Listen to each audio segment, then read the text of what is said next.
Okay. Here we are back at the Assiniboine Curling Club with joining me now Ashley Van Aggelen. She is the queen, I'll say, of Winnipeg AAA female hockey here. How many years have you been involved in this league? Since its inception, correct? Or pretty close? I've been in the league. This is my 9th year now. I've been with the Avros since it started, but the league was around a few years before the Avros joined it. So let's talk about the league for a couple minutes here. Very strong, 8 teams, very good exposure to a lot of the teams now. The scheduling, 6 or 7 games now in the books league-wise. Eastmen have played 10. Yes. Does that give them a bit of an advantage or a disadvantage, do you think, in such a beginning of a league and they're 7-3? Even though they've played 10 games, I think some of the other teams have traveled more. So, for instance, I know the Ice were just in Toronto. We just got back from Detroit.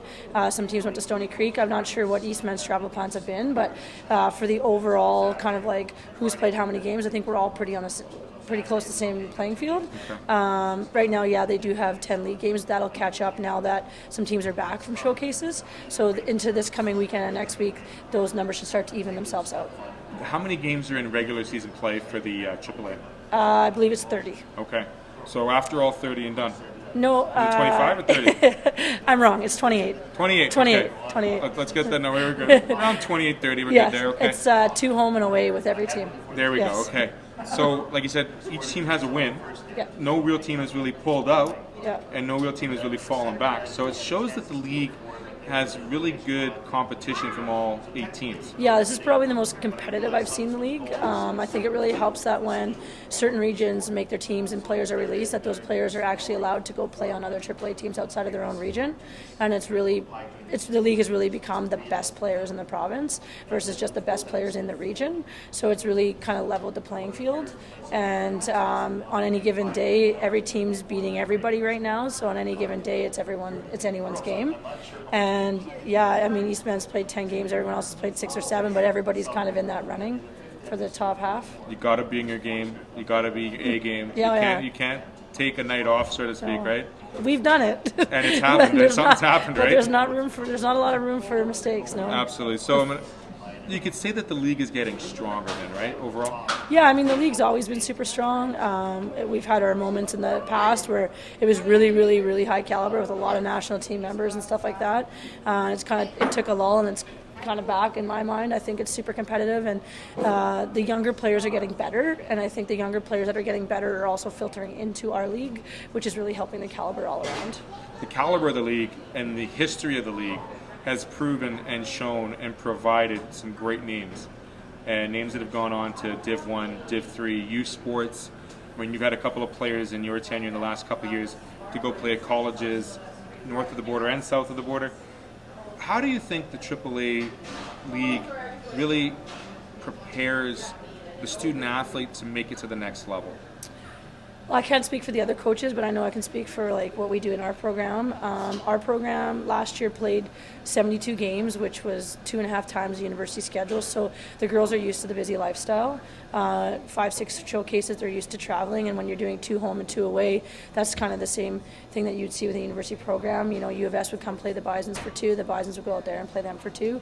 They're practicing and working out, they're getting nutrition talks, they're getting scouted, they're learning to mature as a Canadian academic student. So they're kind of getting all the ins and outs of not only how to be a better hockey player, but a better student and a better human.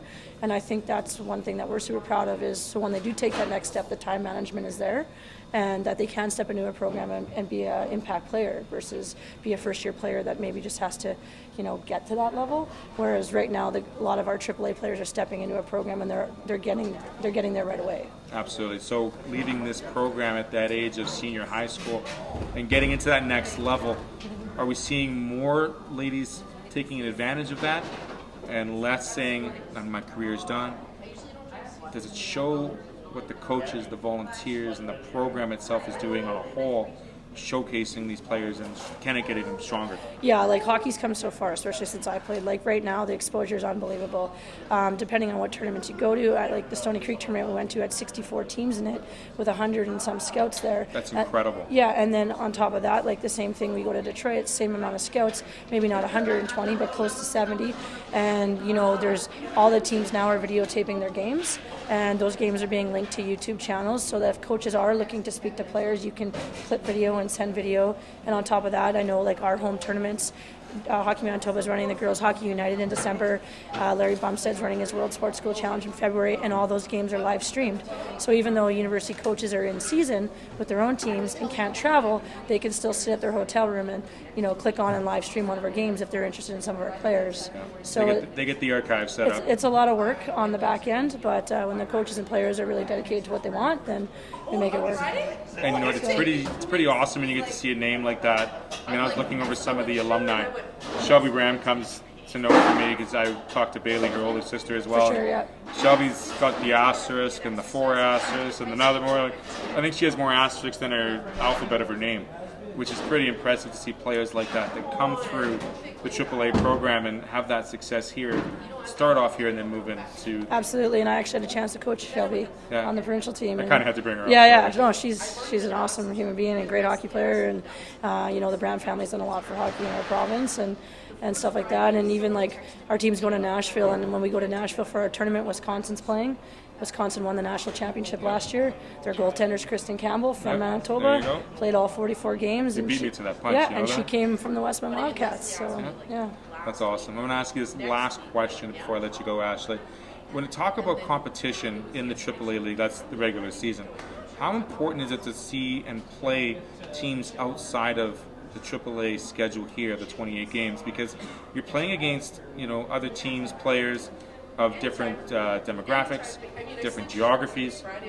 What is the measure? Are there measuring sticks you use to look and tally how well you played against those teams, and then bringing that back to your regular season play?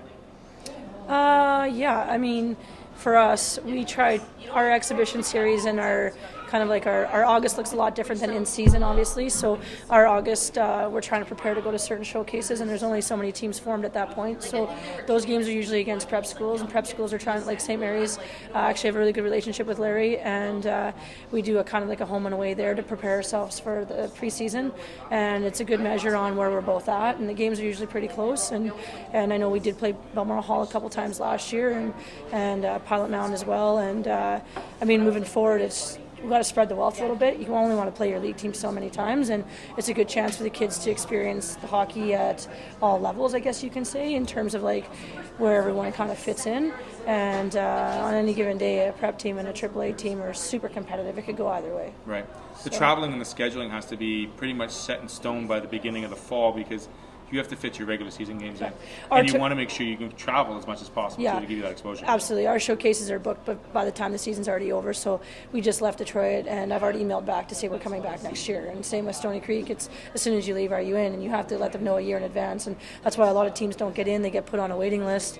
If you're not quick on the draw, they're full. Yep. So. And those showcases are super important for every team that gets involved. And I guess it offers a bit of help that knowing that if you can set up your travel schedule first for all 8 teams. I mean, you want them to travel, right? You want them to get that exposure, so you're able to fit those games in within the league, correct? Well, absolutely. We're allowed 3 blackout weekends, so you can do as many as you want preseason, and then you're allowed 3 blackout weekends throughout the league. So in the end, like the Avros are doing, I think it's six showcases this year, but one's are not blacked out by us, it's blacked out by Hockey Manitoba, so it gives us an extra weekend, and then you plan according. And ultimately, it also depends on what your team looks like, right? So I know for us, we want to get scouted by both the Americans and the Canadians, so that's why we do some above the border and some below the border to make sure everyone's getting to see our players. And we do Stony Creek and Detroit because then the scouts get to see them preseason and then midseason, so they get to see the progress. It's a complete difference when you see a team in September as opposed to February. Gelling. I mean, you can talk about gelling and chemistry all you want. It matters, absolutely. And you get to see a player in midseason versus preseason. So one more question. I lied. I apologize. No problem. How do you see the league progressing even further this year and into the next couple of years for Winnipeg hockey? Does there need to be any changes? Are we at a pinnacle right now? Or Well, I think for me personally, I think I don't think we can go up in team like the amount of teams we have in our league. Okay. Right now, Saskatchewan and Alberta have both cut back, and Manitoba's having a hard time getting out of the Prairie Playdown. We haven't had a Manitoba representative at the SO Cup now since Pembina Valley hosted, but it's because they were a host, right? They didn't win it in; they hosted, so we haven't had a representative that actually beat Saskatchewan since Westman went in. Maybe it was 08. It's been a while. 10, maybe it was 2010. I can't quite remember. So Pembina Valley went and they won it all, and then Westman went a couple years later.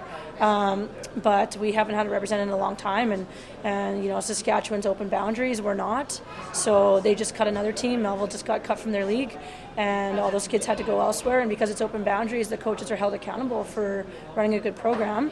And then in Alberta, they just cut down from 9 teams to 6, and whereas Manitoba, we've been adding teams. Right. So I think we're good where we are at this point. Hopefully I don't get in trouble for saying that. It's a double-edged sword. It's a saturation point where if you have one too many two teams, you're not seeing the progression the way you want to see in the league. You want to be competitive. And I think when you mention the 8 teams that are involved this year, you've seen the competition being so close that you're probably right to say that you've got the right number of teams, the right number of players, and the best part of competition here amongst the players. That's fantastic. Yeah. I absolutely I think the whole releasing from the region and still getting to play is great. And we don't have Norman and Parkland in right now, but those kids have filtered into other places, right? So by them filtering into other places like Pilot Mound or into another AAA team, it's just added to the program. So excellent. Actually, I love talking hockey. We could probably talk for hours. We'll leave it at that. Real quick, your thoughts on potentially the early talks of an NHL women's program? I know they took away the western part of it. They've got the Southeast League going on. What are your thoughts on potentially in the next 5 or so years seeing a larger contingency from the NHL? Well, I mean, that's everyone's goal, right? Every female wants to grow up and be able to play in the women's NHL, and we did it with the WNBA, and they had a really good start to that, and I know they couldn't come to the consensus in terms of our Canadian League versus the American League, but I think if everybody could get on par for the same common goal, I think it would be fantastic for these young girls to have somewhere to look up to. They already look up to all our Olympians, but that is where our Olympians were playing. So how do our Olympians now stay in shape for their years and for their World Championships and for their Olympic years? And I hands down 100% really hope that we do get that league back. Absolutely. It'd be nice to see. Yep. Ashley Van Aggelen with the Winnipeg Avros, talking some AAA midget female hockey. Thanks for joining me. We'll be right back to close out the ASTV Sports Show here live at Assiniboine Curling Club.